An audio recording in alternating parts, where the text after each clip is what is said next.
ओ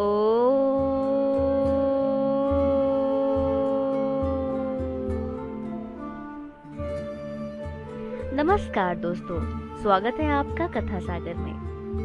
मैं आप लोगों को श्रीमद् भागवत महापुराण के हिंदी रूपांतरण यानी कि सुख सागर की कथाएं सुनाती हूँ। आज मैं सुनाने जा रही हूँ सुख सागर के प्रथम स्कंद का 13वां अध्याय। इस अध्याय में विदुर जी का धृतराष्ट्र को उपदेश देना और उन्हें साथ लेकर हिमाचल में तपस्या के लिए ले जाना, नारद जी का आना और शोक संतप्त युधिष्ठिर को धृतराष्ट्र का समाचार बतलाकर उन्हें उपदेश देना, ये सारी बातें इस 13वें अध्याय में है। आज की कथा को शुरू करने से पहले एक बार भगवान के चरणों में अपने अपने सिर को झुकाकर उनको दिल से याद करके उनकी आराधना करते हुए एक बार बोलिए, ओम नमो भगवते वासुदेवाय नमः। उनसे आशीर्वाद लेकर आज के इस 13वें अध्याय की कथा को मैं शुरू करती हूँ।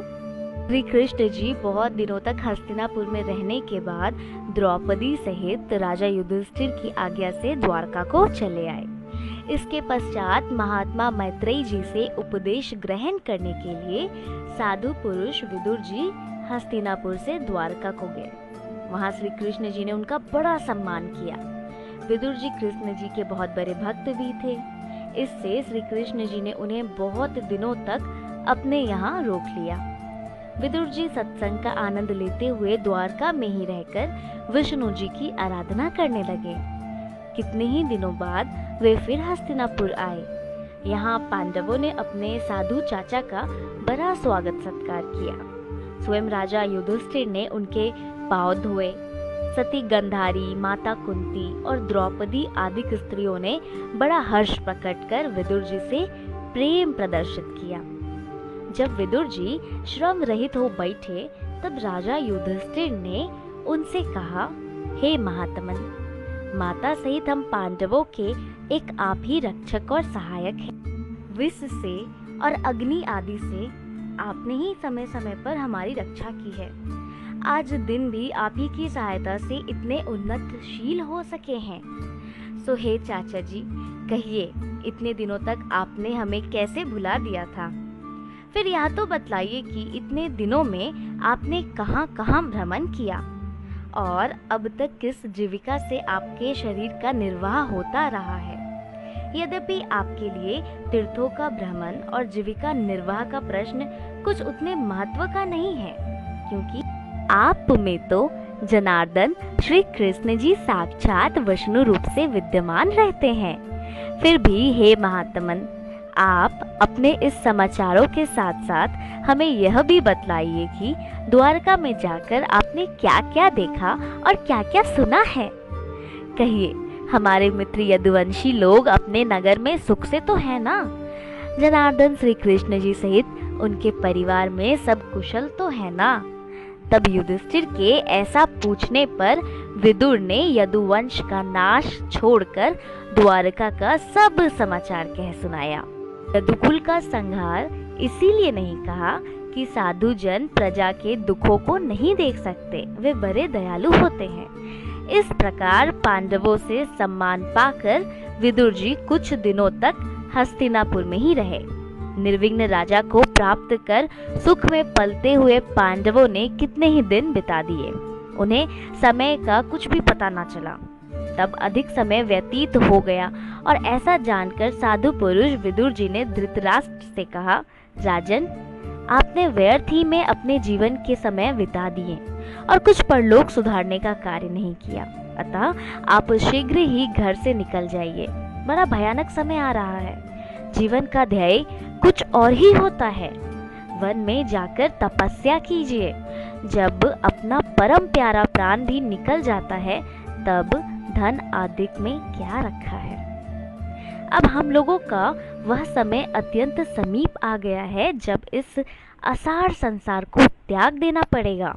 अतः इसका शीघ्र कोई यत्न कीजिए। पिता, पुत्र, भाई और मित्र मार डाले गए।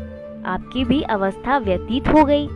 शरीर को बुढ़ापा ग्रसे हुए है। फिर भी आप दूसरों के सहारे उनके घर में पड़े हुए कुत्तों का जीवन व्यतीत कर रहे हो?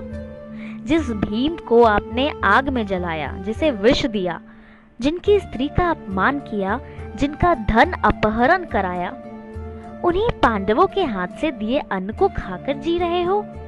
परंतु इस प्रकार भी दीन होकर जीने की इच्छा वाले आपको यह भी तो देखना चाहिए कि आपका यह वृद्ध शरीर वृद्धता से जीर्ण वस्त्रों के समान ही कैसा क्षीण हो रहा है। हाँ, आप बड़े अधीर हो, परंतु अब आपको संसार में स्नेह त्याग कर निर्भिमान हो जाना चाहिए। यह शरीर धर्म से पृथक है। जो ऐसा समझकर अपनी इच्छाओं का दमन करता है, वास्तव में वही धीर है। जो मनुष्य स्वयं या दूसरों के आदेश से वैराग्य धारण कर हृदय में ईश्वर का ध्यान करे, जो सांसारिक कामनाओं को त्याग कर घर से निकल वन को चला जावे, वही श्रेष्ठ है।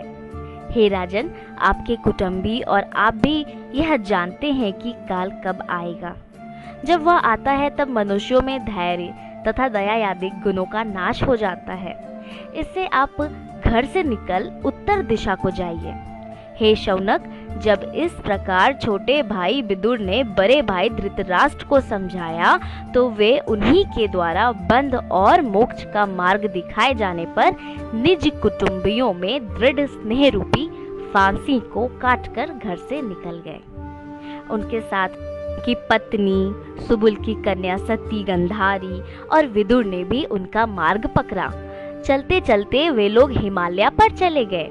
इधर जब संध्या वंदन से निवृत्त होकर अपने चाचा धृतराष्ट्र को प्रणाम करने के लिए युधिष्ठिर उनके भवन में गए तो देखा कि गांधारी और विदुर सहित वे वहां नहीं हैं। इससे युधिष्ठिर को बड़ा दुख हुआ। उन्होंने संजय से पूछा। संजय ने कहा, महाराज, मुझे भी नहीं मालूम है।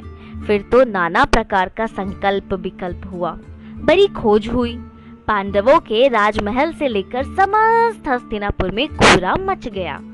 शोक की काली घटा छा गई। इतने ही तुम्बरु आदि गंधर्वों को साथ लिए हुए वहां नारद जी आ पहुंचे। तब नारद जी को देखकर भाइयों सहित युधिष्ठिर ने उनका बड़ा स्वागत सत्कार किया। नारद जी ने राजा का कुशल समाचार पूछा। युधिष्ठिर ने कहा, महाराज, और तो सब ठीक है, इस समय एक नवीन दुख आ पड़ा है। नारद जी ने कहा, क्या? धर्मराज ने कहा, मेरे चाचा धृतराष्ट्र और विदुर जी ना जाने कहाँ चले गए हैं। उनके साथ में माता गांधारी भी चली गई है। हम सब उन्हीं के शोक में पड़े हुए हैं। देवर्षि, आपकी गति अबोध है। आप त्रिकालदर्शी और सर्वत्रगामी हैं। यदि आप जानते हो तो बतलाइए कि मेरे पिता समान दोनों श्रेष्ठ चाचा कहाँ चले गए हैं। तब नारद जी ने कहा, हे युधिष्ठिर, शोक ना करो। यह संसार ईश्वर के वश में है। वही सबका संयोग और वियोग कराता है। जैसे खेलने वाले की इच्छा से ही खेलने की वस्तु एक स्थान में अथवा अलग अलग रहती है, वैसे ही ईश्वर की इच्छा से ही मनुष्यों का संयोग और वियोग होता है। इसमें चिंता किस बात की है? यह पृथ्वी, जलवेग, वायु और आकाश से रचित शरीर काल, कर्म और गुणों के वश में है।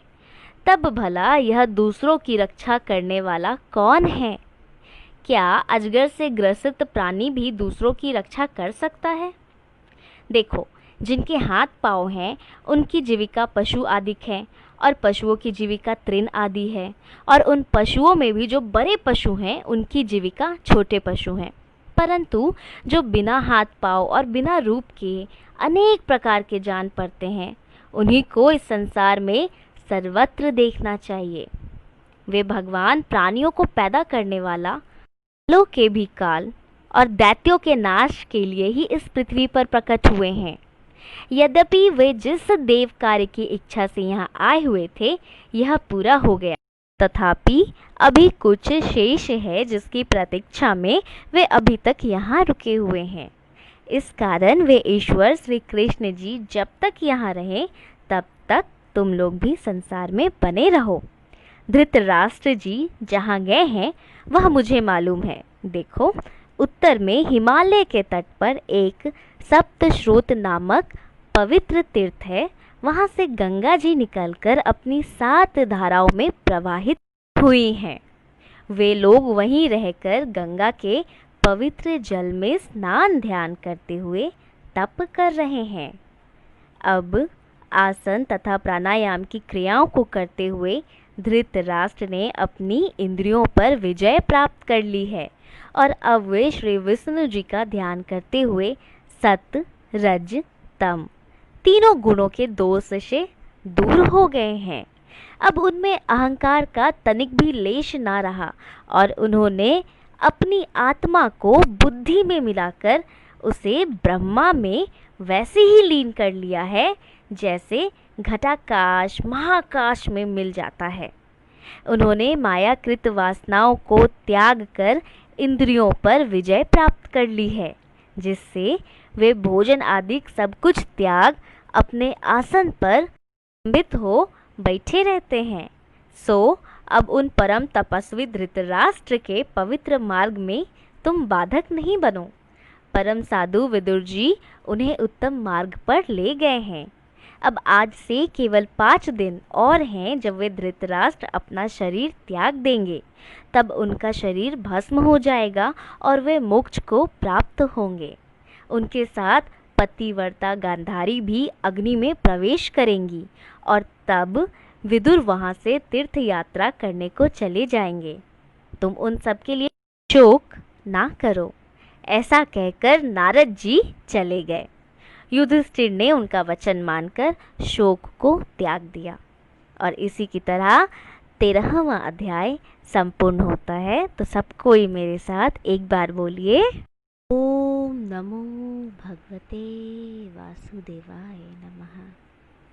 अगर आपने पहले की कथा को नहीं सुन रखा है और आपको ये कथा उतनी अच्छे से समझ में नहीं आई है तो आप डिस्क्रिप्शन बॉक्स में लिंक चेक कर सकते हैं। और अगर आप पहली बार कथा सागर के चैनल पर आए हैं, पहली बार हमारे वीडियो को देख रहे हैं, तो आपका बहुत स्वागत है। और कथा सागर से जुड़ने के लिए एक छोटी सी विनती है, कर दीजिए कथा सागर के चैनल को सब्सक्राइब, हिट कीजिए बेल आइकन और बेल आइकन हिट करने के बाद ऑल नोटिफिकेशंस ऑन कर दीजिए, जिससे आपको सारी वीडियोज़ आपके फ़ोन स्क्रीन पर तुरंत मिलती रहेगी। एक और मेरी छोटी सी विनती है, वो ये कि इस कथा को ज़रूर शेयर कीजिए, इस कथा को ज़रूर साझा कीजिए। अपना ख्याल रखिए, अपने आसपास के लोगों का ख्याल रखिए, अपने घर वालों का ख्याल रखिए।